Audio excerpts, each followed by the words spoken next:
Bien, muy bien. Es lo que tengo ahora. Es lo que te decía, me voy a pasear con los nietos, no sé, eso es lo que una cosa bien, muy bien. Voy allá con los nietos, tengo un naipe, jugamos, tengo un niño, cariño, no, es para la fiesta. Y me llegó hasta... Bueno,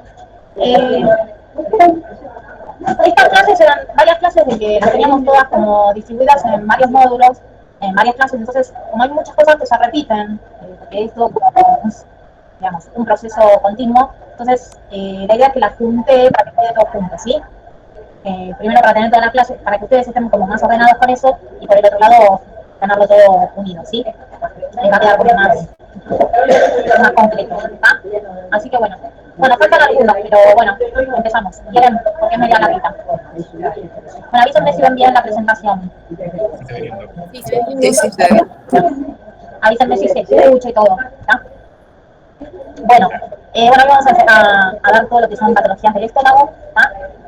Ustedes a simple de lo que saben y de lo que vimos el año pasado, ¿qué patologías podemos ir nombrando? Que sepan. Muy bien.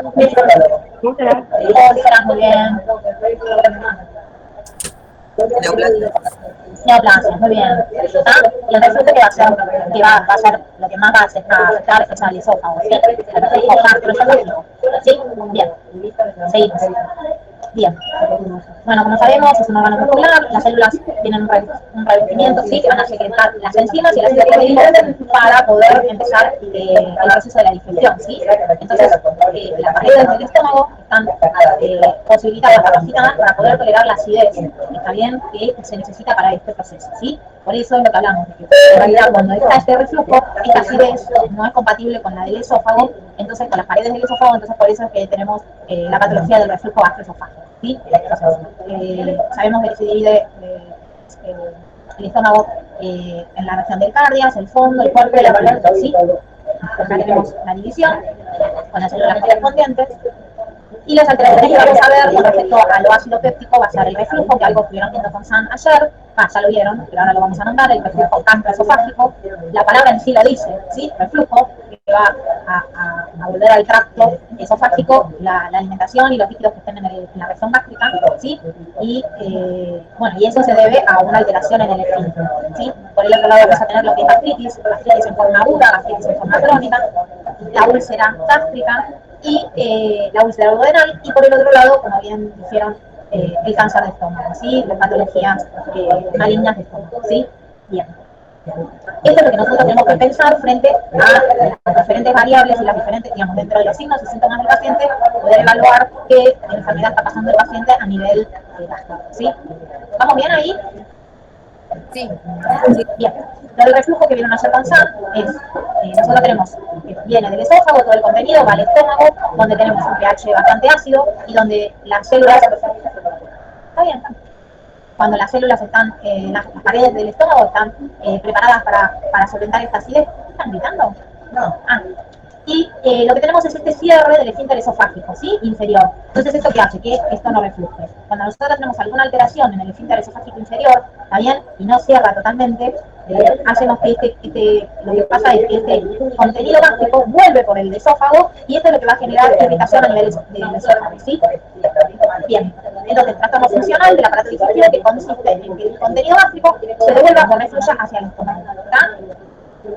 Y esto es debido a que no cierra correctamente, apropiadamente el esfínter esofágico inferior. ¿Recuerdan los síntomas, los signos? Náusea, vómitos, acidez. Bien, dolor retroesternal. Pirosis. Pirosis, bien. Disfagia. ¿Cómo? Disfagia, dificultad para tragar. Disfagia. ¿Cómo, Clara? Hipersalivación. Sí. Eso, muy bien. ¿Qué lo dijo? Lo de la tos. Franco, muy bien.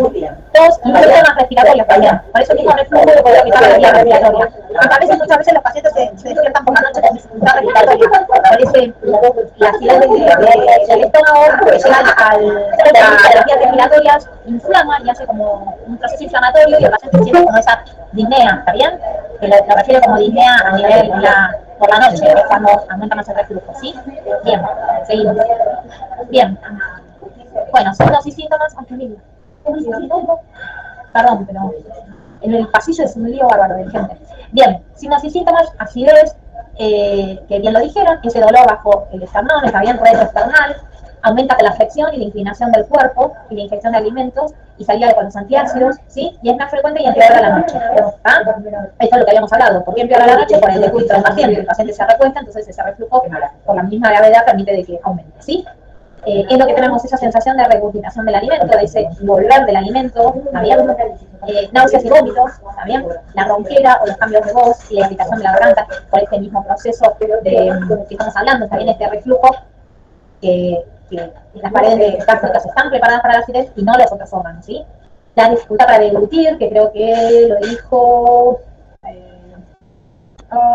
¿quién lo dijo? Deglutir? Yo sé. A ver... yo sí. Bien. La tosesibilancia, que lo dijo Fran, y la hipersalivación, también es otro de los diagnósticos, otro de los síntomas o signos que podemos encontrar, ¿sí? Bien. ¿Cómo lo tratamos? Como ayer lo vieron con Sandra, evitar los esfuerzos físicos, modificar la dieta, ¿también? Por un lado, modificar la dieta y por el otro lado, con respecto a la dieta, tratar de comer un rato antes de ir a acostarse, no comer previo a ir a acostarse, dejar pasar un tiempito, ¿está bien? Modificar hábitos higiénico-dietéticos, lo que se le dice, como para, poder mejorar el cuadro, ¿sí? Administrar antiácidos para aliviar los síntomas de la acidez y de la pirosis, ¿sí? Administrar medicamentos que reduzcan la secreción, los omeprazoles. Los omeprazoles vienen de 10, de 20, de 40, ¿está bien? Si nosotros después hacemos un mantenimiento, capaz que con 10 y 20 el paciente anda bien. En el principio a veces damos dosis como en una hemorragia digestiva, dosis altas, pero después disminuimos y dejamos hasta poder, si en algún momento se puede sacar la medicación, ¿sí? La viene de 30 y el pantoprazol de 20 y 40 miligramos, ¿sí? También depende de todos los digamos, toda la línea de los inhibidores de la bomba son buenos, hay que ver cuál responde mejor el paciente. También está el esomeprazol que acá no está escrito, eso depende también, nosotros indicamos y a veces algunos responden mejor a uno que a otro, ¿sí? Y con lo que uno tenga más confianza o que le parezca que tenga mejor resultado. Por ejemplo, a mí individualmente como persona, lo que mejor me hace es el esomeprazol, pero bueno, uno a veces indica lo que podemos y lo que está en el alcance, ¿sí? Bueno, las intervenciones antirreflujo cuando ya es todo el tratamiento. ¿Pantoprazol de cuánto?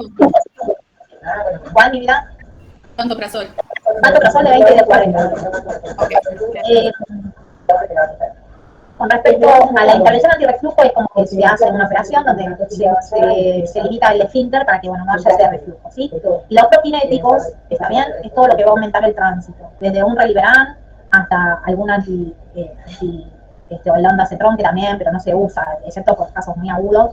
El Reliberan sí se puede usar para aumentar el tránsito. Prokinéticos, está bien, que aumenta el peristaltismo y ayuda a que la acidez continúe por el intestino y que no vuelva, ¿está? Y cisapride y alguno de esos que también son prokinéticos y que ayuda a eliminar lo ácido, ¿sí? Desembarazarse de lo ácido, ¿está?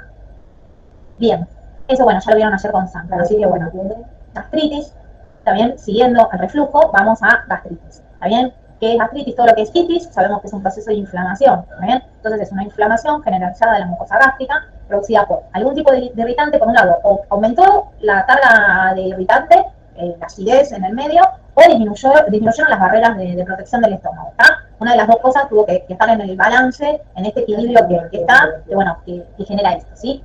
Esto obviamente que puede acompañarse, este puntillado puede generar como una hemorragia tipo en napas, ¿está bien? Y hacer al paciente presentar una hemorragia digestiva, ¿sí? El diagnóstico es histológico, siempre uno hace una endoscopía, se toma la muestra de biopsia y ahí nos va a dar el diagnóstico definitivo.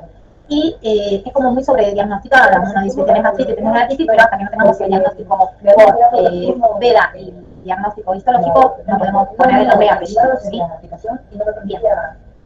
Tenemos diferentes clasificaciones para clasificación, con respecto a gastritis erosiva, gastritis erosiva puede ser aguda, muchas veces con estrés, el estrés puede ser una situación estresante del paciente X, también a nivel personal, a nivel laboral, a nivel emocional, un duelo, lo que fuera, que le puede estar dando una situación de estrés, o en pacientes que están internados con alguna patología grave, entonces pueden generar una gastritis por estrés, ¿sí? Muchas veces se dan los quemados graves, en los pacientes infartados, en pacientes con un cuadro séptico, digamos. Esto se puede dar una gastritis erosiva aguda en pacientes donde tienen patologías graves de estrés, ¿sí? Donde haya un estrés o emocional o del organismo, ¿sí? Y la crónica, que es la más frecuente, que muchas veces puede pasar hasta asintomática. Después tenemos la no erosiva, inflamatoria por el Helicobacter pylori, superficial y profunda, atrófica, ¿está bien? O metaplásica. Es el grado donde ya del proceso inflamatorio se pasa a una atrofia y a una metaplasia, a un cambio, como que las células tratan de cambiar por ese medio, tratan de cambiar su configuración para poder aceptar este medio, ¿sí? Y las especiales, gastritis post-gastrectomía, eosinófila, linfocitaria, reactiva y granulomatosa. Son más raras, menos específicas, pero bueno, también se hace bajo diagnóstico de biopsia, ¿sí? Estoy yendo muy rápido, chiquis. No, está bien. Bueno, como gastritis aguda, se hace frecuentemente, generalmente siempre que nosotros vemos un paciente con un cuadro agudo, va a estar asociado a esto que vamos a decir, ¿sí? Por eso son después las cosas que uno tiene que interrogar en la anamnesis. El uso intenso de AINES. Pusimos, entre paréntesis, aspirina, ¿por qué? A ver, ¿por qué se les ocurre que pusimos aspirina? Porque en farmacología no progresiva. ¿Cómo dicen? En farmacología me acuerdo que las aspirinas son las más gastrosías, porque aumentan el recambio celular. Sí, vos estás hablando por la fisiopatogenia de, digamos, la efecto adverso de la aspirina. Claro, eso. Genera Sí, pero ¿por qué pusimos aspirina y no otros AINES? porque es como de uso de venta libre y que Eso es el cerebro. Por eso, el antiinflamatorio, todos los AINES, como bien dijo Iván, todos los AINES van a ser, tanto la aspirina como el resto de los AINES. Todos tienen el mismo proceso inflamatorio, ¿está bien? El tema es que ponemos entre paréntesis aspirina porque los pacientes, si no lo interrogamos bien, no lo refieren como una medicación, como un analgésico, ¿está bien? O como un antiinflamatorio. Entonces tenemos que indagar bien, por eso lo digo. Además que si nosotros decimos, si está tomando algún analgésico, algún antiinflamatorio para algún dolor y qué sé yo, nos dicen el ibuprofeno. Igual a veces el ibuprofeno también, como es de venta libre y demás, como que también lo... Entonces tenemos que indagar mucho sobre la aspirina y el ibuprofeno, ¿sí? Porque al ser de venta libre no lo toman como una medicación o una droga, ¿sí? Bien, seguimos. El uso de AINES, fundamentalmente, el consumo excesivo de alcohol, también los pacientes que tienen consumo excesivo de alcohol, siempre recuerden cuando preguntan con respecto al alcohol, pregunten sin hacer juicio de valor, ay, cuánto, que esto, que el otro, que nada, cuánto tomás, está bien, siempre calculen un poco más a lo que toman, porque, a lo que dicen, porque generalmente genera como una situación de, a ver, esperen un minuto, ay, le quiero preguntar, esperen.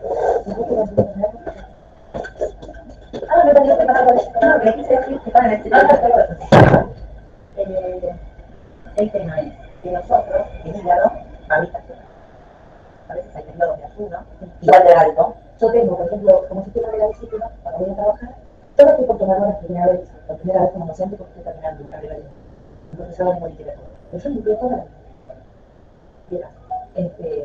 Y a veces cuando voy a trabajar a la mañana, que sé que voy a estar chanto y voy a trabajar con personas como antes, porque me doy mucho de espalda y porque la vecina me queda mal. Entonces no desayuno nada, no me digo. Llego a mi casa, 7 de la noche para comer comida. Bueno, eso es horrible. Horrible. Porque todo el mundo les consumo para eso que vos comes y lo que tengas. Entonces, antes, un poquito, 4 6, un poquito, una fruta, una creatina, un yogur, una barra integral, algo así para hacer algo así. A ver, no todo lo que tiene que ser nuestro primero. En este caso, si nos tenemos una barra integral, yo estoy bien. Por ejemplo, yo vine acá y estaba en la mañana. Y ahora me voy a hacer radio como me dicen vos. Y aparte te voy a crear una cajita. ¿Eh? ¿La nada? Bueno, traumatólogo me dijo que no. Bueno, lo que me dijo voy a hacer la natación. Bueno, un de bueno, algo que la con eso, sí. Igual yo me muevo bastante. Vamos como va. Y la verdad que la tomaste de la cicla es una complicación, todo de la diarrea, pero no sé, ¿no? Me estoy a comer. Bueno, acá te pasan 2 días y no, si no tienes que pagar eso, Ya está, perdón chiquis, pero justo pasaba uno de los directores que yo luego le quería mostrar una imagen de una paciente. Seguimos. Bien. Bueno, el tabaquismo intenso está bien, también genera todo lo que sea inflamación y un cuadro de gastritis. La urea, el síndrome urémico, valores elevados de la urea generan una gastritis, ¿está bien? Yo no sé si se los conté el año pasado, me parece que se los conté, ¿no? El paciente ese que ingresó con una urea sumamente elevada en la pandemia, lo teníamos aislado, había entrado con fiebre, por una pielonefritis ingresó, le hacemos un laboratorio, tenía la urea elevadísima, en el cual hizo todas las complicaciones habidas y por haber ese hombre.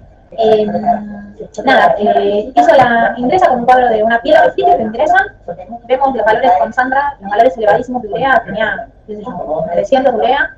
Empezamos a mejorar porque el cuadro era, el paciente era prostático, para cómo tenía déficit neurológico, entonces bueno, tenía la hermana, madurativo, digamos, era re difícil el interrogatorio en el momento del COVID, bueno, hablaban por teléfono para responder la hermana y demás.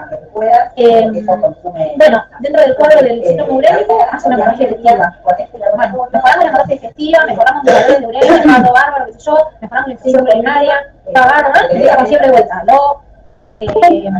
Lo volvimos a hacer COVID, le hicimos 20 millones de COVID, pobre hombre. Lo volvimos a hisopar, lo volvimos a aislar, le pedimos una radiografía, estaba infiltrado bilateral. Bueno, no sabíamos en un principio si era una neumonía por COVID o si, si era líquido y estaba haciendo una falla cardíaca. Bueno, mandamos a hacer, yo le escucho un soplo un día, estaba anémico, no sabíamos si era todavía por la hemorragia o porque apareció ese soplo, le mandamos a hacer un ecodoppler y había cultivo en las válvulas, hizo una endocarditis. Bueno, fue tan masiva esa endocarditis que comió las válvulas terriblemente y hizo la insuficiencia cardíaca esa que veíamos en la placa que estaba como ese infiltrado que nos confundía. Lo derivamos al finoquieto para que lo operen. Todo esto, saben lo que costó, ¿no? Que hacer, que esto, que el otro, que pedir en el medio del COVID, que era un caos todo. Bueno, nos aceptan en el finoquieto y ahí estábamos con el hermano, no se quiso operar el paciente, así que bueno, después no, le perdimos el rato. Pero hizo una hemorragia digestiva, pero masiva con el tema de la urea, con la urea elevadísima. Así que bueno, nada, un caso re lindo, complicado, porque se nos venía complicando todos los días, parecía algo nuevo, pobre hombre. Así que bueno, el tema de la urea es importante evaluarla. Alguna infección sistémica, bacteriana o viral, ¿está bien? Un estrés intenso, lo que dijimos, enfermedades autoinmunes, algún paciente con isquemia o en shock, ¿está bien? Donde genera todo este cuadro crítico, ingesta obviamente de ácidos o álcalis, ¿está bien? Sustancias que el paciente ingiere o por error o por autodestrucción, ¿está bien? Por irradiación, por algún proceso de radiación, por algún traumatismo local, ¿está bien? Alguna mastectomía de la panza y el reflujo también del bilis hacia el estómago. Todo esto nos pueden dar un cuadro de gastritis. Bien. ¿Cuáles son los síntomas? Más o menos lo que veníamos hablando hace un rato. Por eso mi idea era ponerla toda en una diapo para poder que quede bien. Es más o menos lo que veníamos viendo. Lo que decimos en la presentación, tenemos una presentación rápida, que es una gastritis aguda, o en el tiempo, que es una crónica, ¿sí? Y los síntomas varían de unas personas a otras y en mucha gente no hay síntomas, ¿tá? Era lo que decíamos. Muchas pacientes pueden que sean asintomáticos y cuando nosotros hacemos la veda encontramos un cuadro de una gastritis, ¿sí? Los síntomas comunes se van a repetir: la pirosis, náuseas y vómitos, la dispepsia. La dispepsia es ese malestar estomacal que no se puede definir bien, también que el paciente no lo puede definir bien. El hipo, por esta irritación que hay. La pérdida de apetito, también, que el paciente lo refiere, esa sensación de distensión abdominal, puede tener vómitos con sangre de color negro, o en pocillos de café, también de café molido, las deposiciones negras, acá es cuando ya estamos hablando de un cuadro que tiene una hemorragia, ¿sí? Muchas veces pasa de que, bueno, que capaz que como es más erosivo, no es, tiene un sangrado más importante y no es tan llamativamente, no le cambia tanto dinámicamente al paciente, entonces es como que capaz que tiene como unos días de evolución este cuadro, ¿sí? Y obviamente estas deposiciones negras son producto a esta hemorragia digestiva alta, ¿sí? Que recuerden, si el paciente no lo vio y el paciente no se dio cuenta de qué color es una materia fecal, primero hay que preguntarlo. Es una pregunta que la tenemos que hacer. Y si el paciente no sabe contestar, tenemos que hacer el tacto rectal como para poder evaluar si estas deposiciones sí son negras o no, ¿sí? El aumento de la producción de saliva, ¿está bien? La hipersalivación, el dolor en epigastrio, está bien que puede ser variable, pero el paciente lo refiere en el epigastrio, las pacientes lo refieren como en la boca del estómago y tenemos que interpretar que es la localización epigástrica, ¿no? Y bueno, la hemorragia digestiva alta, que es a través de que el paciente pueda tener ATMS y demás, y no carcinando, ¿sí? Bien. Las formas especiales, esto es lo que vamos a encontrar en las biopsias, también, y en los cuadros de una gastritis eosinófila. En la biopsia vamos a encontrar infiltrado de eosinófilos, predominio antral, y el paciente puede tener, sumarse a la sintomatología que decíamos, diarrea, vómitos y alteraciones en la secreción, ¿sí? Y en la linfocítica va a tener un predominio linfocítico más limitado del cuerpo y puede tener dolor abdominal, náuseas y vómitos, ¿sí?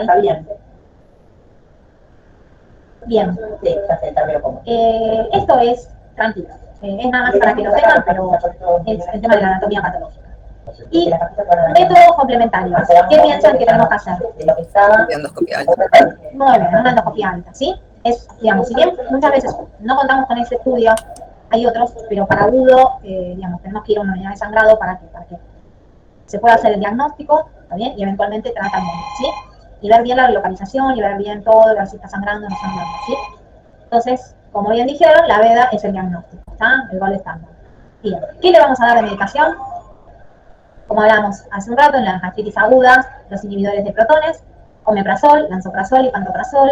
Si estamos frente a un paciente con hemorragia digestiva alta, tratar de ponerle dosis máximas, capaz que le ponemos 80 de omeprazol y después lo vamos bajando, está bien, a 40 y después lo dejamos con 20, pero tienen que ser dosis. Pueden ser, si tenemos en vía endovenoso, si tenemos, lo hacemos endovenoso, si no, vía oral. Generalmente se hace en los cuadros agudos, se hace endovenoso, si el cuadro requiere un tratamiento, digamos, si es un cuadro bastante importante, lo hacemos vía endovenosa y después lo pasamos a vía oral, ¿sí? Protectores de la mucosa, como sales de bimuto, sucralfato, análogos de la prostaglandina. Ojo con estos antes de la veda, ¿está bien? Porque si nosotros le ponemos sucralfato, por ejemplo, previo a la veda, en la veda no se va a poder ver el cuadro. Entonces, sí, los inhibidores de protones, eventualmente la famotidina o la vanitidina si es endovenosa, pero la famotidina, pero todo lo que sea tratamiento como sucralfato y todo eso se deja para posterior a la endoscopia. Esto es importante, ¿sí? Si nosotros en este paciente... Eso es lo que pasó, es una que viene con una hemorragia digestiva. Empezamos con una operación de 80. ¿Por cuántos días? ¿Solo ese día o 2 días? Sí, son más o menos 2 o 3 días. Si vos ves que el paciente ya está con una hemorragia digestiva o algo, después lo bajás. Abajo 40, progresivo, después a 20. Entonces de acá, decía, en principio. Después lo bajás a 40 y después cuando lo estás. Si en este paciente que nosotros tenemos, bueno, bien. Quisiera decir algo y se me fue. Bueno, tratamiento, antiácidos para las molestias abdominales, antieméticos para las náuseas y vómitos, ¿está bien? Se liberan generalmente para estos pacientes, antagonistas de la HT2, pueden ser famotidina, simetilina, ¿está bien? Y si nosotros en el tratamiento, en la biopsia, nos da que es un Helicobacter pylori, ahí le vamos a hacer el esquema antimicrobiano, ¿está bien? Con amoxil, metronidazol, asociado o no a claritromicina, ¿sí? Si el tratamiento farmacológico no es suficiente, se decidirá una cirugía. Por eso es tan importante la endoscopía. Hoy por hoy la endoscopía es sumamente importante porque uno puede observar el nivel o el grado de alteración de la parte gástrica y entonces uno puede sospechar, digamos, el cirujano necesita ver si hay la ubicación bien exacta de la lesión, si hay una lesión, ¿sí? Con respecto a esto, si nosotros estamos pensando en este tratamiento, estamos pensando en que el paciente con esta gastritis erosiva aguda tiene hemorragia digestiva alta, ¿está bien? ¿Qué más le agregaríamos? Y a veces se lo preguntamos. Es decir, le hacen el tratamiento. Este paciente con esta gastritis aguda, además tiene una hemorragia digestiva aguda. ¿Qué más le agregamos? ¿Anticoagulantes? ¿Cómo? ¿Anticoagulantes? No, digo, Anticoagulantes. algo para que deje de sangrar. No, sí, eventualmente sí, pero no. Algo más simple. ¿Cómo? ¿Una transfusión de sangre? Sí, no. Sí, por un lado si es necesario, sí, igual vamos a ver la hemorragia digestiva. Yo me estoy adelantando para que después no lo chusmeen. Sí, muy bien, Nazarena. Si es necesario, una transfusión de sangre. Doc, ¿y si llegó a tener anemia, le podemos dar suplementos de hierro? Sí. ¿Y en agudo? Es una boludez lo que le estoy preguntando, ¿eh? ¿Qué le damos si tiene una hemorragia aguda? Las indicaciones, sí. ¿Qué le agregan a las indicaciones para que los enfermeros lo hagan? Un suero. La reposición de líquidos. Sí. ¿Qué más? El omeprazol. Si ya terminó el... Sí. ¿Qué más tienes? Sí. No, no sabes qué hacer, no. Vos estás haciendo una renta con Esperen 2 minutos. Baticore.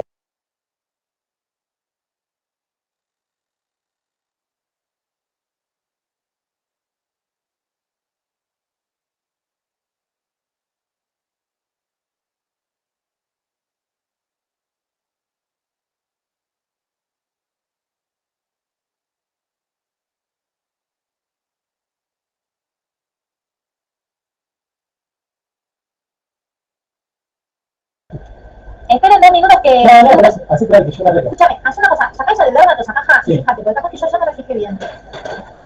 ¿Sabes cuando tiene factor ni nada de eso? Sí, pero ¿No nos hago? mira de toca. ¿Eve no la conoces, Divina? No, no. Sí, te voy a No, sí. Ni que llevar una infección. ¿Me contaste? No, pero eso es salicílico. Así que salió para decir esta mi persona. Y si lo salicílico. Ah, para, claro. No, tenés que hacer una... Le va a hacer unos ceros para. ¿Por qué no le preguntas a Eve? Ahí está Eve, justo está entrando, mira. Mira, Eve, el Ya doctor, te lo sé. el doctor de la ciudad. Pero no. Bueno, Creí que era de otra especialidad. No, pero no con lo bueno, les dejo. ¿Alguno se da cuenta que era lo que les pregunté? ¿Qué le agregaríamos? ¿No? ¿Algo para la náusea si tiene? Sí, ya dijimos, náuseas y vómitos, sí. Bueno, Cambio de hábitos. sí. Bueno, vamos a ver si en hemorragia digestiva se les ocurre y si no, se lo digo. Seguimos. Bien.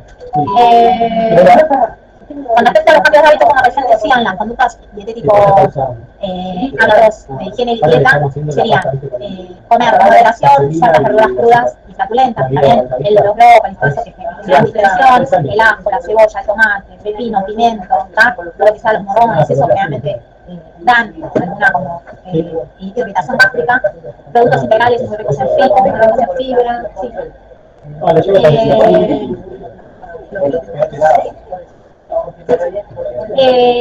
entera, la nata, mantequilla, los embutidos, los quesos fermentados, el chocolate, uvas cítricos. Los cítricos es muy común de que den un cuadro de aumento de acidez, ¿sí? Las bebidas carbonadas, bien que tengan demasiado, que sean muy dulces y que tengan muchos productos, ¿sí? Todo lo que es gaseoso, entonces eso genera. No sé si acá está... alimentos a evitar, temperaturas extremas de alimentos y bebidas, bebida muy caliente o bebida muy fría, esto puede generar alguna irritación. Lo que dijimos, pimiento, mostaza, vinagre, alcohol. El alcohol es sumamente irritante. No sé si aparece en algún lado la menta, los ácidos, está bien, todo lo que son los cítricos, todo eso, la bebida alcohólica. ¿Está en algún lado? Los alimentos que tienen que evitar. Bien. Café y té y el mate también, ¿tá? Porque son todas bebidas y infusiones que generan cierta acidez. Y lo aconsejo, como decimos siempre, que se mastique bien la comida, que se coma en forma lenta, no apurados dentro de un trabajo, tratando como hacemos todos. Pero bueno, tratar de evitar y dejar el momento específico, porque uno mientras come y hace, es automático, rápido y demás, masticas mal, hablas en el medio, haces qué sé yo, como que todo eso genera un mal hábito, ¿sí? Así que bueno, tratar de hacer eso. Fraccionar la dieta en pequeños volúmenes, desayuno, almuerzo, comida, merienda, cena, colaciones. Siempre es importante que el paciente no llegue muerto de hambre a la cena y que se coma todo y que se vaya a acostar, ¿está bien? Lo conveniente es poder hacer ciertas colaciones donde el organismo se acostumbra a poder ingerir y por el otro lado no genera una distensión abdominal importante, ¿sí? Bien, ¿cuál es el pronóstico de una gastritis? La mayoría de las cosas mejoran rápidamente una vez iniciado el tratamiento y generalmente es muy difícil, es muy raro con todas las medicaciones que hay actualmente que un paciente necesite, digamos, llega a un extremo de necesitar alguna cirugía y demás, ¿sí? Igual que las úlceras, pero bueno, generalmente andan bien. La gastritis crónica, tenemos la inflamación del revestimiento del estómago que se presenta gradualmente y que persiste durante un tiempo prolongado, es esa situación constante que tiene el paciente, ¿sí? Que puede estar asociada o no a la metaplasia y a la trópica, por este cambio que decíamos anteriormente, al estar expuesto siempre a un daño, a una noxa externa, lo que hace por un lado se pueden atrofiar las células o por el otro lado pueden cambiar su morfología para poder aceptar esta acidez nueva, este medio ácido en el que se encuentra, ¿sí? Generalmente no hay erosiones y este epitelio, lo que decíamos, puede ser displásico, puede ser que en este cambio celular se transforme en displásico, ¿sí? Bien. Y lo que decíamos, muchos individuos que padecen gastritis crónica no presentan síntomas en esta condición, ¿sí? Como empieza un proceso inflamatorio y no vienen los síntomas. Lo hacemos frente a una ¿sí? Las causas de infección por el Helicobacter pylori, ¿también? Y la toma de medicamentos antiinflamatorios no esteroides, ¿también? Esto hay que intentarlo, bueno, poder ver bien la anamnesis del paciente. Puede ser por la anemia perniciosa, recuerden con el factor intrínseco, también que es un trastorno autoinmune, la degeneración del revestimiento del estómago, por la edad, o por ese reflujo biliar crónico que tenemos, procesos granulomatosos como enfermedad de Crohn, o radiación. Cualquiera de todas estas causas nos puede llegar a dar la irritación y la inflamación muscular, ¿sí?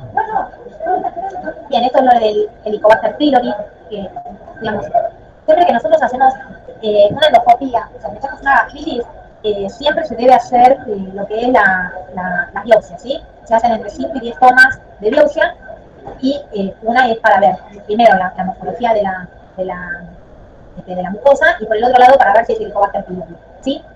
Bueno, estas son las características en donde es un bacilogram negativo, la forma y demás, la diseminación oral fecal, medioambiental, y puede, lo que decíamos habitual previamente, puede haber un paciente con gastritis asociada, pero el paciente es asintomático, ¿sí?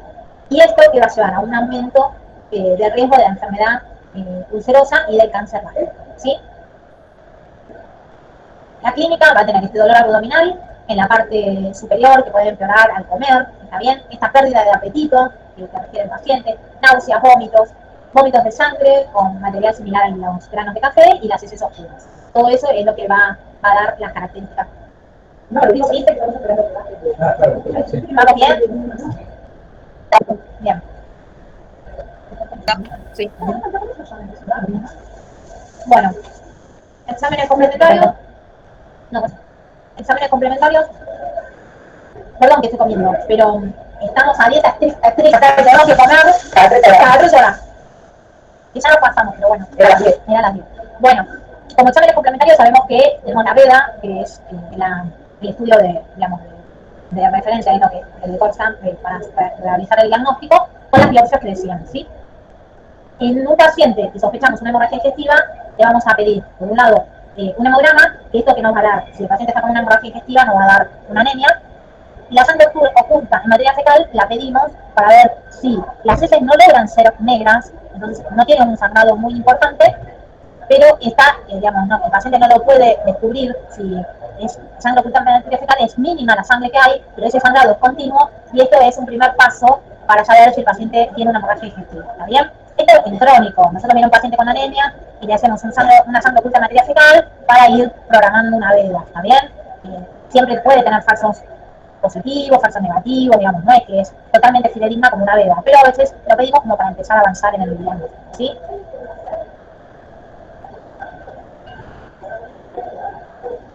Pronóstico, la mayoría de las gastritis mejoran rápidamente con el tratamiento. El pronóstico depende de la causa subyacente. Si a este paciente le damos todo el tratamiento y sigue tomando antiinflamatorios, obviamente que va a seguir produciendo este proceso inflamatorio, ¿está bien? Y la mayoría de las gastritis crónicas son asintomáticas, no provocan enfermedad significativa, ¿sí? Complicaciones, lo que decíamos, potencialmente la hemorragia digestiva alta, ¿está? Y por el otro lado, un aumento de riesgo de que se haga, ¿sí? Por este proceso inflamatorio, y llega un momento que las células hacen una metaplasia, y esto produce que haya una anomalía en las células, ¿sí? El tratamiento dependerá de la causa de la gastritis. En principio, si tenemos el Helicobacter pylori, vamos a usar el tratamiento de antibióticos, ¿está bien? Vamos a usar los antiácidos u otros medicamentos, vanicilina, si es endovenosa, porque ahora la vanicilina y ahora ya pasó a famotidina.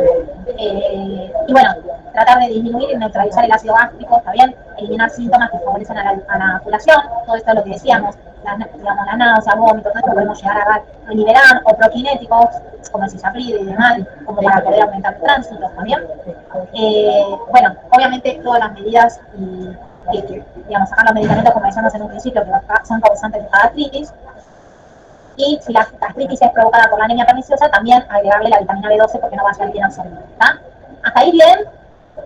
Sí. Bien. No sé cuánto tenemos de tiempo de... Nos quedan 2 minutos. ¿Cuánto? 2 minutos más o menos. Bueno. Entonces lo que vamos a hacer es... veo. Nos quedan 3 minutos. ¿Hasta acá bien? ¿Sí? Sí, doctora. Ahora vendrá sí.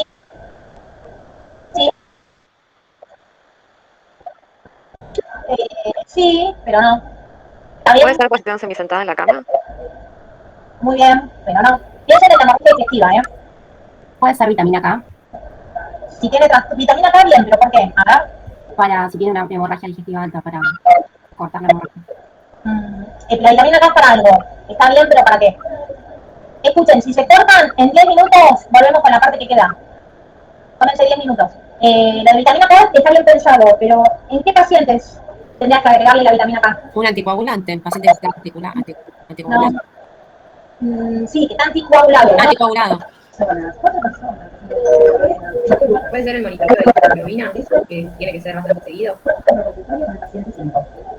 ¿Cómo, chiquis? Puede ser que le pidas que se monitoree la hemoglobina, que eso tiene que hacerse seguido, cada pocas horas. Sí, el hematocrito se debe hacer seguido. Muy bien, pero es otra cosa. Grupo factor, Luego factor hay que pedirlo, muy bien. Enzimas, Paulograma, Coagulograma hay que pedirlo, muy bien.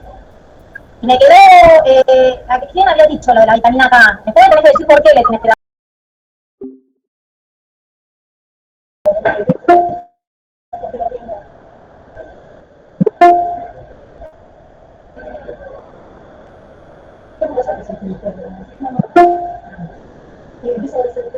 ¿Quién? ¿Cuál, José? Es divino, es un amor divino. Excelente también. Pero él es, y más Azuri también, Azuri también, Azuri, ¿no? Esa, ¿dónde estoy? Es divina. Pero José me cae tan bien, ese chico, es divino. No, fue cálido.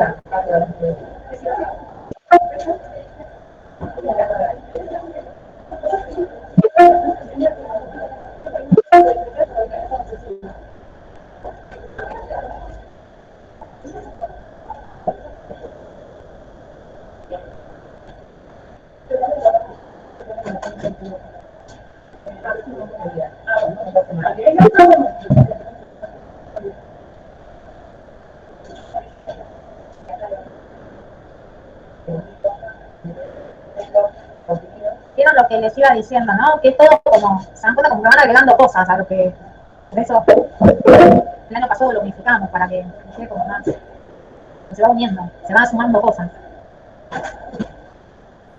Bueno, seguimos, ¿quieren? Después vamos viendo si aparece alguno y yo no lo veo, me avisan. Bueno, pasamos a la úlcera péptica. ¿Ah? ¿Qué se imaginan de la úlcera péptica?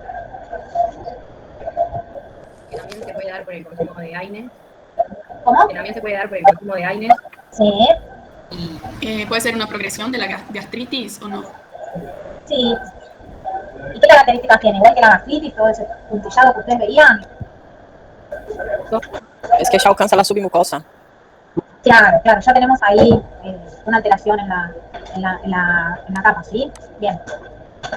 Entonces lo que tenemos que es la úlcera péptica, es una pérdida de sustancia, ¿está bien? Acá tenemos pérdida, no es ese puntillado que veíamos en la gastritis, que era un proceso inflamatorio y a nivel vascular, sino que acá ya hay una herida, ¿sí? De la mucosa.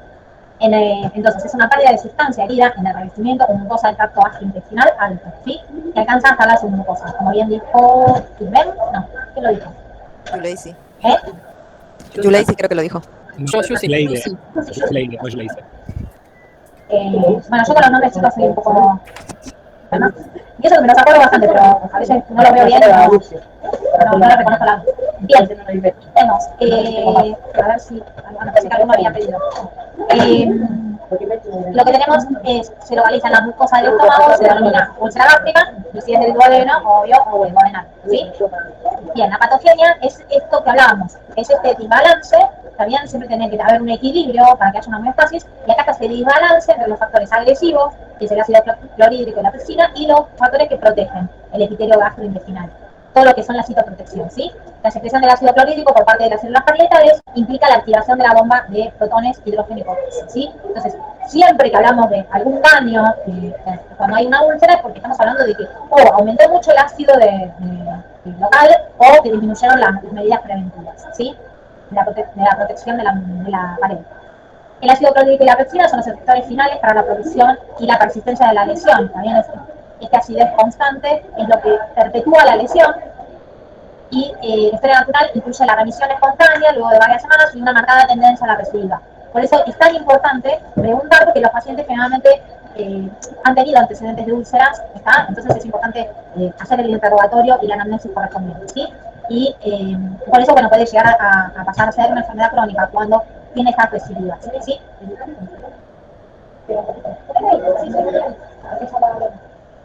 Bien. Bien. ¿Cuál es la frecuencia de la úlcera péptica? Un 10% de la población desarrollará úlcera péptica en algún momento de su vida. La gastrointestinal es menos frecuente, y la duodenal se produce más en hombres que en mujeres. Y la frecuencia de la úlcera aumenta más con la edad, ¿sí? Se ve más en pacientes mayores, ¿sí? Con respecto a la epidemiología, ven que volvemos a repetir lo que venimos repitiendo siempre. El Helicobacter pylori, ¿conoces a la cosa de tu paciente? El que estaba como menos mal que no se lo dice. Otra vez, la epidemiología, lo que hablamos, el Helicobacter pylori, está bien, el tabaco, la dieta, el estrés, la frecuencia genética también aumenta cuando el paciente tuvo familiares con úlcera, aumentan varones, y las duodenales son más comunes en jóvenes y las gástricas en mayores, ¿sí? Generalmente, cuando hablamos de una úlcera en alguien joven, ¿en qué podemos pensar? De todos los factores. Lo que dijimos hasta ahora. ¿Cuál es el que como que más predomina en alguien joven? ¿No? Alcohol. Alcohol. La dieta. La dieta. El tabaco. Sí. El estrés también. El estrés. Todo lo que dijimos influye. La dieta, el alcohol, obviamente, las comidas ricas en grasas, mala alimentación, el exceso de alcohol, porque hoy por hoy es como que está muy instaurado el tema del alcohol y a veces es mucho el alcohol que se toma.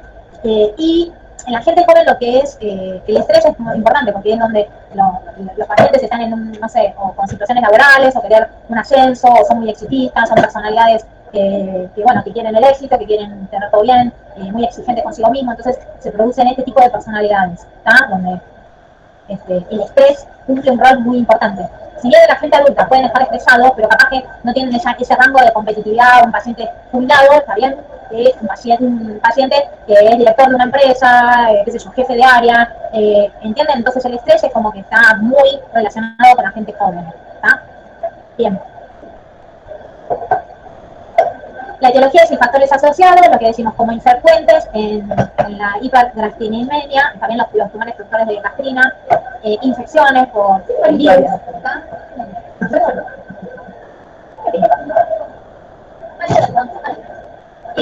Quimioterapia, radioterapia, síndromes mieloproliferativos, todas cosas infrecuentes serían estos, que nos darían una úlcera, y la frecuente es lo que dijimos: tabaco, alcohol, dieta, predisposición genética, estrés, todo lo que venimos diciendo.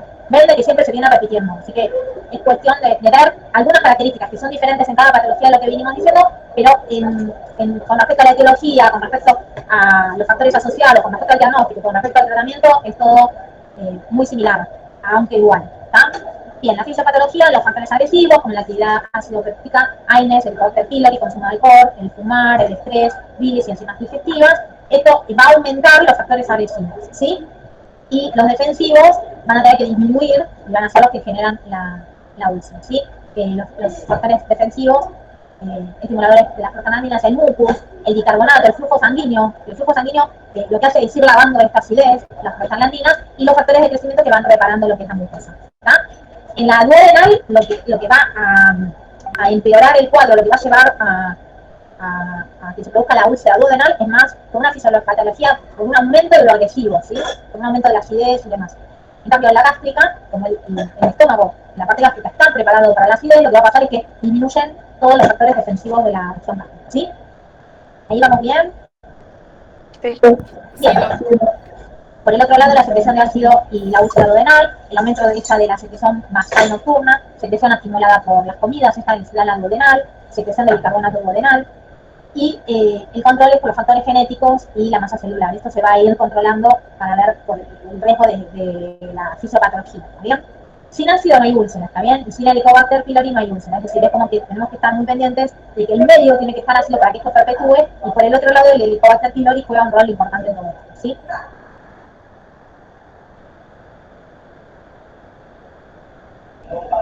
Efecto tópico y sistémico, y tenemos el tema de la úlcera alta en relación mucho con los AINES, eso que veníamos hablando. Bueno, la prevalencia, esto que lo dijimos, y los factores de riesgo que vamos a tener es antecedentes de las úlceras gastroduodenales, la edad del paciente. Recuerden que cuanto más años es el paciente, más posibilidad tiene, las dosis y el tipo de hábito, ¿sí? Bien. Bien, lo que vamos a hacer es, cuando tenemos una colonización del Helicobacter pylori, puede que sea sintomático el paciente o porque tenga una gastritis superficial crónica. Esto tenemos que evaluar, que no se vaya que no perpetúe esa gastritis superficial crónica. Por el otro lado puede llegar a ir a una atrofia, y esta atrofia, sistemáticamente, como decíamos, todo cambio metaplástico, que la célula lo hace como para cubrirse del medio donde está, lo puede llevar a un cáncer gástrico o un linfoma, ¿sí? Entonces esto hay que tenerlo en cuenta, hacer el diagnóstico y poder tratarlo.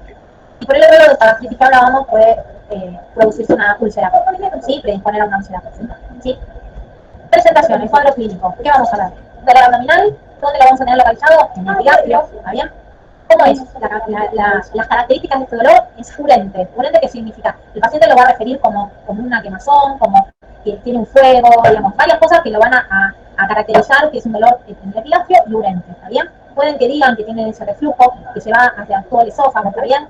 Aumenta en lo nocturno. ¿Está bien? Es periódico, es habitual que el paciente lo sufra. Y tenemos... Acá me había esta asistiendo. Y tenemos que preguntar todo lo que es los antecedentes, la historia familiar del paciente, si alivia o no con antiácidos o comida, para ver si es duodenal o gástrica, y el uso de AINES, como venimos hablando. ¿Sí? Ven que acá seguimos repitiendo. ¿Les va a quedar o quedar? Bien, y la duodenal, el dolor suele aparecer después de las comidas, dura un par de horas y puede ser nocturno y salir nuevamente con la ingesta. Y la gástrica no existe una relación tan marcada con las comidas y suele ser más intenso y estar acompañado de esta pérdida de peso y anorexia, ¿sí?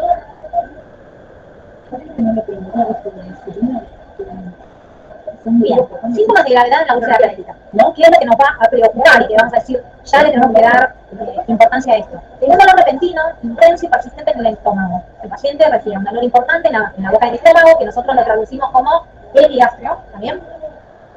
Que el paciente refiera que tiene deposiciones con sangre o de color negro. Y si el paciente no lo refiere, tenemos que interrogarlo nosotros. Soy media densa con esto, ¿sí? Pero es sumamente importante para poder empezar a hacer un diagnóstico, ¿sí? Y vómitos con sangre o de color de gorras de café. ¿Vieron como el café de esas características? Porque es negro bien intenso. Entonces a esto le tenemos que dar mucha bolilla. Tenemos que prestar mucha atención porque el paciente está cursando con una úlcera complicada, ¿sí? Bien.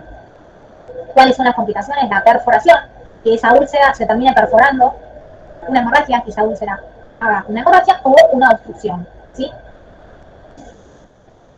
¿Cómo hacemos el diagnóstico? Una seriada gastroduodenal se podría hacer y se ve bien en el nicho, acá sí se puede ver, pero la endoscopía digestiva alta, ¿está bien? Ecografía y tomografía, la verdad que para ver otros órganos, pero no para ver la úlcera, ¿está? A ver, si ustedes le podrían hacer una seriada gástrica, tienen la posibilidad de una veda, ¿qué harían primero? Franco, ¿viste? Sí, muy bien.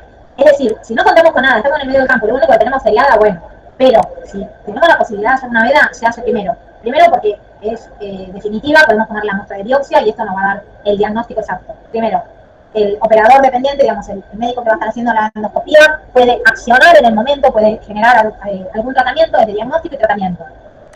Lo ve la lesión, ve las características, puede tomar muestras, digamos, la veda es algo que el gol estándar, es lo que se debe hacer.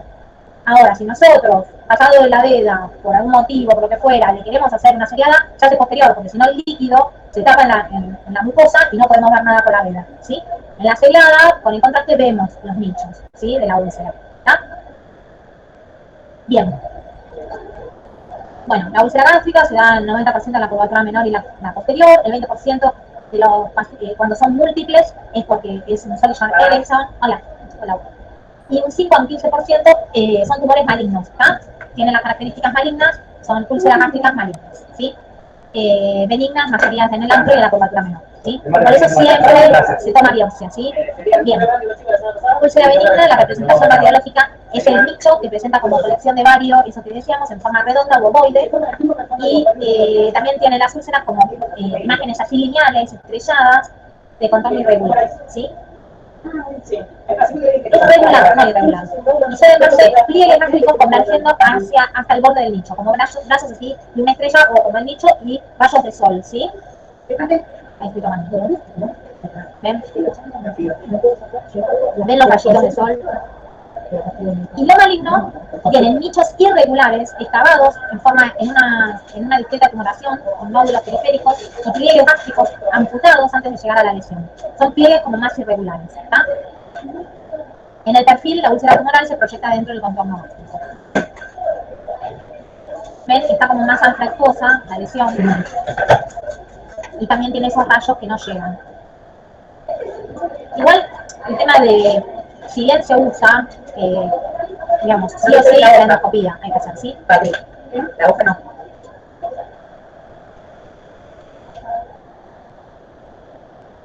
Bueno, la úlcera duodenal es 2 a 3 veces más frecuente que la úlcera gástrica, 95% es en el bulbo, digamos, nicho redondeado, de perfil sobresale en el contorno de la mucosa, y úlceras múltiples no son raras, 10 al 15%, en la mayoría de los casos se localizan en las caras opuestas, dando la imagen de beso, se le dice, que es en la imagen justo opuesto a cuando hay una úlcera y otra opuesta, ¿sí? Entonces sería en beso, se le dice. Bien. ¿Qué hacemos? Tenemos también la participación del Helicobacter pylori, que es el bacilo gram negativo, espiralado, todo lo que venimos diciendo. Hay una gran transmisión entre fecal y oral, ¿está bien? O contaminación, muchas veces es por la contaminación del agua, ¿sí? Porque hay una inadecuada higiene, condiciones socioeconómicas, entonces muchas veces puede ser por una contaminación del agua, ¿sí? Bueno, se adhiere a la superficie de las células epiteliales y sobrevive en virtud de la ureasa que desdobla la urea, ¿sí? No es invasivo, pero desencadena una reacción inflamatoria inmune que lesiona la mucosa y libera citotoxina. Entonces este proceso no es que va a invadir, sino que este proceso es el que va a destruir y va a permanecer la úlcera, ¿sí? La inaccesibilidad y la evasión inmune determinan su persistencia. ¿Tá? Diagnósticos diferenciales, tenemos una dispepsia funcional. Recuerden que la dispepsia es ese malestar del paciente a nivel, ¿vieron cuando dicen que sienten como que están como muy completos, como distendidos, como una sensación de disconfort intestinal, ¿sí? El reflujo, que tenga gases esofágico, dolor torácico coronario y no coronario, es decir, el paciente muchas veces refiere este dolor y lo tenemos que hacer un diagnóstico diferencial con el dolor coronario, ¿sí? Una colelitiasis sintomática, puede que lo confundamos con un dolor una colecistitis, una que esté relacionado, ¿está bien? Una neoplasia digestiva, una isquemia mesentérica y otras como el Crohn, tuberculosis y otros cuadros, ¿sí? Pero por lo general son todos los diagnósticos diferenciales. En un principio, todo paciente que tenga un dolor en epigastrio, por las dudas, dentro de los diagnósticos diferenciales, haga el diagnóstico diferencial con lo coronario, ¿sí? Porque puede tener un infarto de cara inferior y estar y desarrollar el dolor, que va a haber la irradiación de ese dolor, va a ser en epigastrio y es que es el corazón, ¿sí? El infarto, ¿está? ¿Van bien, chiquis? ¿Estoy yendo muy rápido? Sí. En ese caso se le pide un electro para un infarto, no para descartar el infarto. ¿Cómo? En ese caso que usted recién aclaró de hacer el diagnóstico diferencial por si hay un infarto de cara inferior izquierdo del corazón, se puede hacer un electro de descartar. Sí. Yo la verdad que generalmente, más en pacientes capaz que diabéticos y demás, y qué sé yo en los dolores epigástricos, excepto que sean muy, el reflujo, que sean muy, sí, hace un electro para descartar el coronario. Está bien. Sí, tal cual. Bien. Gracias, doctor. No, pues nada, bien. ¿Viste? Ya fue a darle, Sí, sí. Acá también, viste, no hay por eso, muy bien. Bien. Bueno, estrategia diagnóstica, tratamiento sin veda. Síndrome ulceroso típico en menores de 40 años, esos pacientes que ya sabemos que tienen úlcera, que aparece con este cuadro. Bueno, la primera crisis sin complicaciones, sin signos de alarma, donde no sospechamos que tenga un CA, ¿está bien? Y donde fácilmente no tenemos disponibilidad, es decir, capaz que tiene un paciente joven que está estresado, no tiene ningún síntoma de hemorragia digestiva, no tiene ningún síntoma activo grave, y consideramos que, bueno, empezamos el tratamiento porque no tenemos veda para hacer, ¿sí? Biopsias en todas las úlceras gástricas. La morfología benigna, AINE sin signos de alarma, puede que no, pero por lo general, siempre que se hace una veda, se hace la toma de biopsia, ¿sí? Bueno, la úlcera gástrica, evolución natural, cicatrización espontánea en 20 a 60% de los pacientes, con terapia antisecretora en un 90 a un 95, ¿está bien? A las 4 semanas del tratamiento, y puede que tenga la recurrencia, eso es lo que decíamos, al año puede que este paciente recurra a la úlcera, ¿está? Es como que tiene sus recurrencias, ¿sí? Terapia para erradicar al Helicobacter pylori, los inhibidores de protones, omeprazol, pantoprazol, lansoprazol, todo, cualquier inhibidor de la bomba de protones, más 2 antibióticos, bloqueantes H2 más 2 antibióticos, la duración de 10 a 14 días, ¿sí? Y después hacemos el control de la erradicación cuatro semanas sin el IVP ni el antibiótico para ver si este paciente mejoró, ¿sí? Porque recuerden que si nosotros le damos los inhibidores de protones, no vamos a ver si está curado o no, ¿sí? Como lo de que les decía ayer Sandra, a un paciente que sospechan un reflujo, si le empiezan con el tratamiento no van a ver bien el daño que está produciendo, que está bien bajado y enmascarado por el tratamiento, ¿sí? Medidas adicionales en el tratamiento: no ingerir alcohol, no fumar, no tomar AINES, evitar el café, té, mate, bebidas gaseosas, cosas dulces, todo lo que tenga cafeína, evitar los condimentos, los irritantes, los cítricos, y toda, digamos, muchas veces los mismos pacientes saben la comida que capaz que a otros no le hace mal y a ellos sí, ¿también? Pero a todo eso aumentarle todo esto que decíamos, la menta, el alcohol, el cigarrillo, el café, tratar de disminuir el estrés, incentivarlos a que hagan alguna actividad que sea recreativa, que tengan el tema con la dieta, una dieta más adecuada, más sana, que hagan las colaciones, ¿está bien? Todas esas cosas que, bueno, ayudan en los cambios de hábitos dietéticos, ¿sí? Y si erradicamos, generalmente se hace el Helicobacter, es muy probable que tengamos la curación, ¿sí? Tratamiento farmacológico: los antibióticos, amoxicilina, tetracyclina, metronidazol, clanitro, y los inhibidores, antiácidos, gluten, prostaglandinas. Esto generalmente también se pueden ir viendo a medida que avanza la enfermedad, qué es lo que le vamos dando, ¿está? Bien, la bomba en la úlcera péptica, el omeprazol, la concentración, digamos, es lo que va a mantener una concentración adecuada de la acidez del ambiente. Nada, después el resto, nada.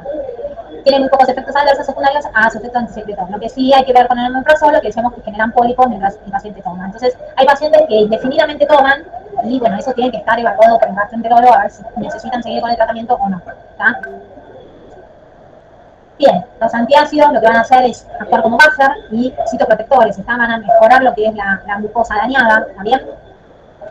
Con respecto a lo que hablábamos, ¿no? El tema del supralfato y demás, que tienen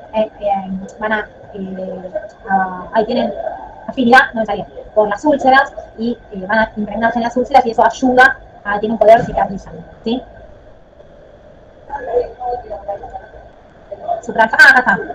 Adelante, el supralfato, el cual forma complejos con el hidrógeno y el aluminio, previene el daño agudo de la mucosa, curando las úlceras sin alterar la secreción de ácido pepsina, actuando como buffer, ¿sí? Y estimula a su vez la angiogénesis y formación de tejido de granulación, ¿está bien? Esta angiogénesis, que son los vasitos que van a ayudar a poder eliminar esta acidez, ¿sí? El pH bajo lo favorece a su acción, ¿está bien? Y suprime el Helicobacter pylori e inhibe la secreción ácida.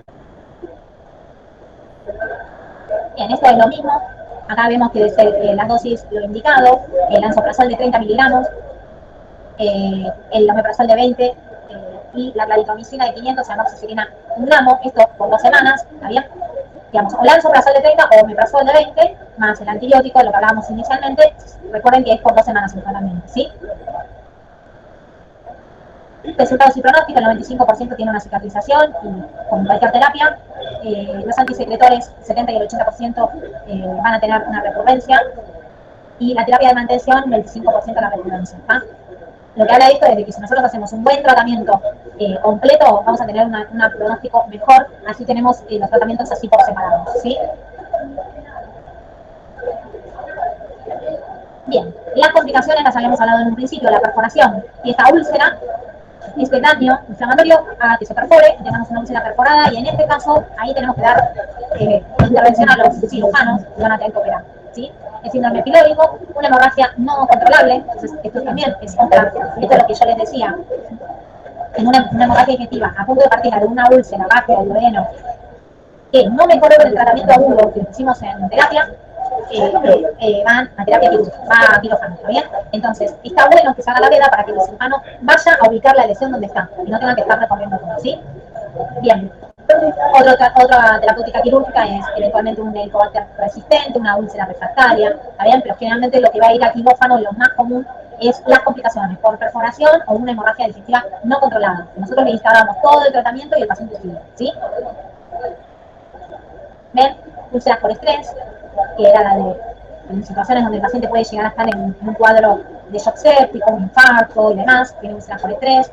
Generalmente son múltiples, se localizan en el cuerpo gástrico, pacientes sometidos a estrés extremo, padecimientos graves, quemaduras intensas, quemaduras graves, ¿tá? Todo esto hace que, bueno, el paciente tenga una correlación entre la hipotensión, estado de choque y acidosis. Realmente todo este cuadro puede generar estas úlceras por estrés, ¿sí? Medicamentos, inhibidores de protones, protectores de la mucosa gástrica como el sulfato. Recuerden lo que habíamos hablado, el sulfato se pone siempre después de hacer la endoscopia, ¿sí? Bien, solamente el 15 al 20% de los pacientes con úlceras por estrés tienen hemorragias y solamente el 5% llegará a un sangrado masivo que hay que operar, ¿sí? La mortalidad promedio en operaciones de urgencia, bueno, más o menos véanlo, pero los porcentajes. Lo importante que sepan es que generalmente tienen una alta curación con el tratamiento, se compensa, y un nivel muy bajo, digamos, antes, previo a la historia, cuando no había antiácidos, ¿sí? Donde no había ranitidina, famotidina, cimetidina y todo eso, era mucho más común en las operaciones, y hoy por hoy ya es como un porcentaje muy mínimo. Sí, sí. Sí. Bien. Y estas son las úlceras por Solís-Johnson, que es el carcinoma, por ahí que son ácidas secundarias a un tumor, secretor de gastrina, la incidencia es muy baja, del 0,1 al 1%, la mayoría de los casos se diagnostican entre los 30 y 50%, la relación hombre-mujer, pero bueno, eso por lo general es muy poco común, ¿sí? Entonces, en esa úlcera que dijimos, vamos a ver que se complicó, lo vamos a ver igual en hemorragia digestiva, quédense tranquilos, pero, ¿qué nos estaría faltando del tratamiento si ese paciente sangró? Le ponemos una vía, lo hidratamos, eventualmente lo transfundimos, le ponemos el omeprazol, después de la veda el superalfato. ¿Y qué le indicamos a las enfermeras? ¿Se acuerdan? Una sonda. ¿Cómo? Una tomática. Una sonda. Puede, sí. Yo dijo una sonda. Sí, puede. ¿Qué más? ¿Cómo no son? Mantener el ángulo de la cama, de la cabecera. Bien, ¿qué más? Muy bien, Que controle la temperatura. muy bien. Nos está tratando algo re fácil, que es bien de enfermería. Que controle la temperatura. Muy bien. ¿Dieta? Sí, la dieta, muy bien.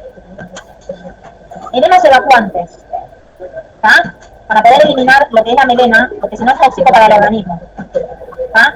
Recuerden que la materia fecal es melena y eso en el intestino va a producir amonio y va a hacer alguna alteración en el sistema nervioso central. Entonces nosotros tenemos que evacuar ese intestino y dentro de las indicaciones en un paciente con una úlcera y a su vez que tenga una hemorragia digestiva que esté con melena, hacemos enemas evacuantes, ¿sí? Como indicación, ¿tá? Más que nada se los hice pensar un poco, porque la semana que viene hay un grupo que va a presentar un paciente con hemorragia digestiva alta, ¿tá? Entonces en este paciente que viene de semejantes características, encuentran esto en el examen físico, hacen el diagnóstico de determinada manera, y ¿qué le van a indicar a los enfermeros? ¿Qué van a hacer en la planilla? Entonces como ustedes van a empezar con ese cuadro, y después vamos a ver hemorragia digestiva, ¿tá? ¿Sí? Gracias, doctor. Bueno, todo bien, el resto, fue media larga, pero bueno, el tema era de que le quede todo comprimido para no repetir todos los días lo mismo, ya lo vieron todo de una. Sí, todo bien. La semana que viene vamos a investigar. Sí, hemorragia digestiva, el grupo 1 empieza con hemorragia digestiva alta, el martes, ¿no? Y el grupo 2, hemorragia digestiva baja, y así sucesivamente. Como no lo... Toda la semana que viene vamos a presentar. No, la semana que viene presentas, a ver, esperen. No, La semana que viene, El lunes ya se sabe si es presencial. si tenemos la clase presencial, ¿no? Si... sí, no importa. A ver, el martes es... ¿El martes? No, el lunes es virtual. ¿Alguien me preguntó del lunes? Sí, yo quería saber si de toda la semana que viene tenemos clases presenciales. No, el lunes es virtual. De acá en lo sucesivo va a ser virtual, excepto algún cambio. ¿Ah? Ahora, este fin depende de la planilla, porque hay un grupo, no sé quién me mandó un mensaje que se cambió de grupo y demás. Traten de mandarnos hoy los grupos definitivos, quién quedó el 1, el 2, el 3, ¿ah? El 1, el martes, empieza presentando el cuadro de hemorragia digestiva en forma presencial a las 10 de la mañana, presentan el cuadro de hemorragia digestiva de un paciente con hemorragia digestiva alta, cuadro clínico, cómo lo diagnostican y tratamiento. Y después vamos a la clase de hemorragia digestiva alta, ¿sí? El miércoles, lo mismo con hemorragia digestiva baja, ¿tá? Y después, cuando puedan, hoy, antes del fin de, vuelvan, porque alguien no lo tenía agendado, pero me dijo que había cambiado de grupo, por favor denos el definitivo, así ya vamos viendo. Y y de acá a todas las rotaciones, siempre un grupo va a dar un paciente, ¿sí? No todos, ahora gastro van a ser 3 o 4 y en las otras rotaciones van a seguir por el orden, ¿está? ¿Sí? Ok, La semana que viene también, antes del lunes, le vamos a decir lo de los prácticos. Por eso, ni bien nos suban los grupos como están armados, ya le decimos los prácticos. Así la semana que viene ya empezamos con prácticos, como el año pasado, ¿está? Dale. ok, gracias. Bueno, chiquis, Gracias. lindo día. Igualmente, doctora.